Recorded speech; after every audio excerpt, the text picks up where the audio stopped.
I may or may not still have bronchitis and my voice might sound a little raspy, but we're doing this video anyways.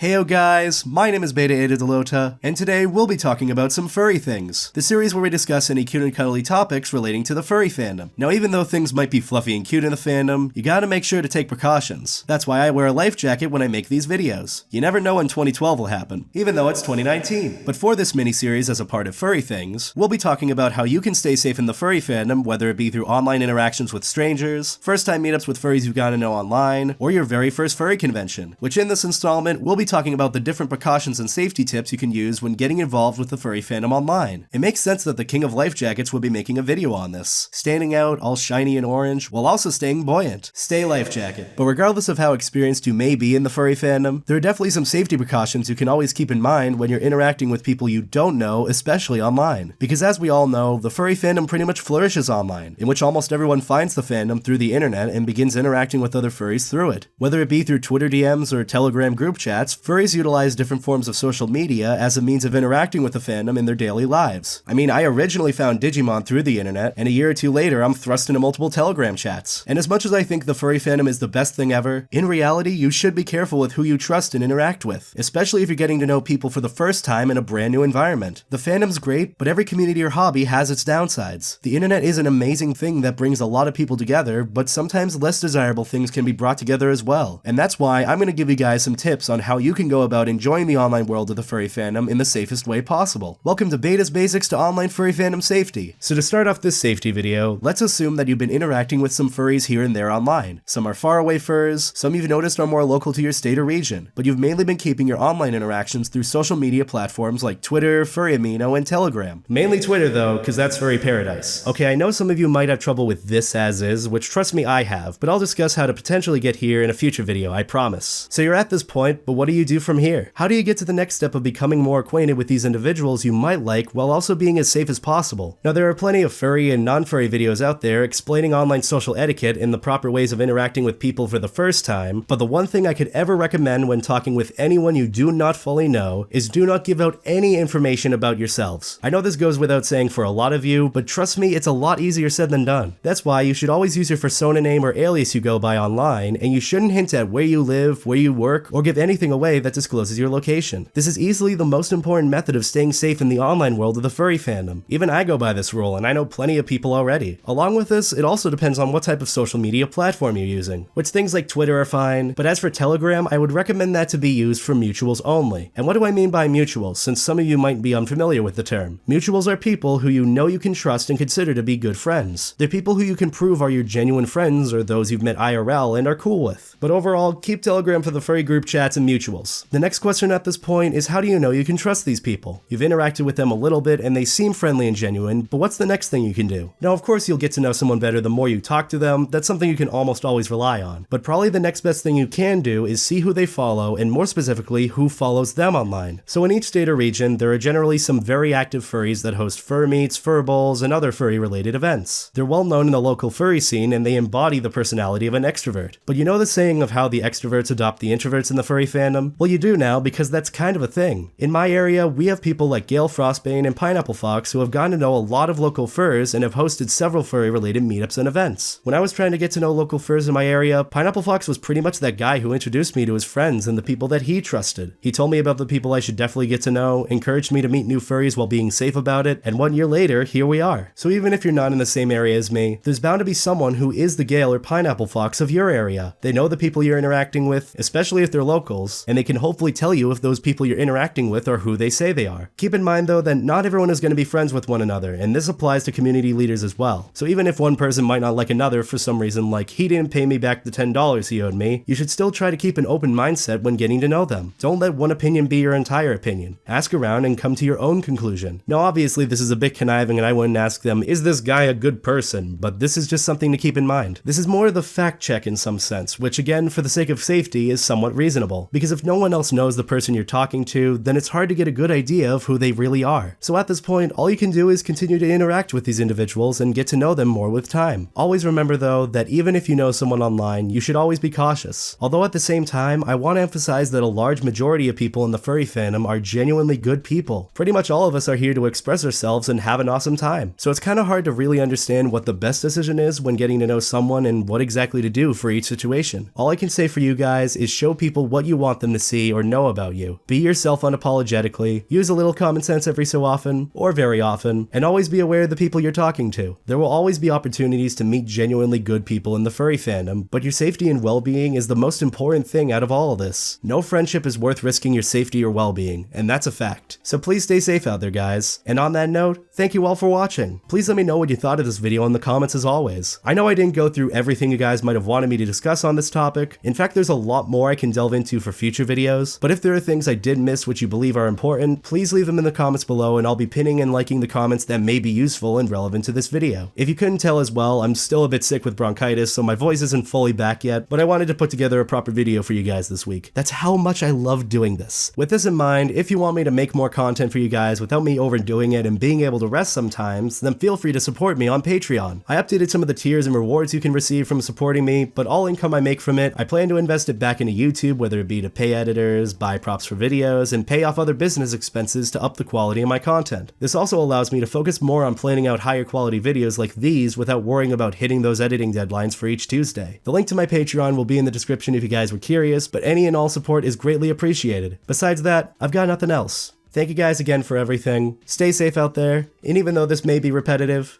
stay life jacket. Take care.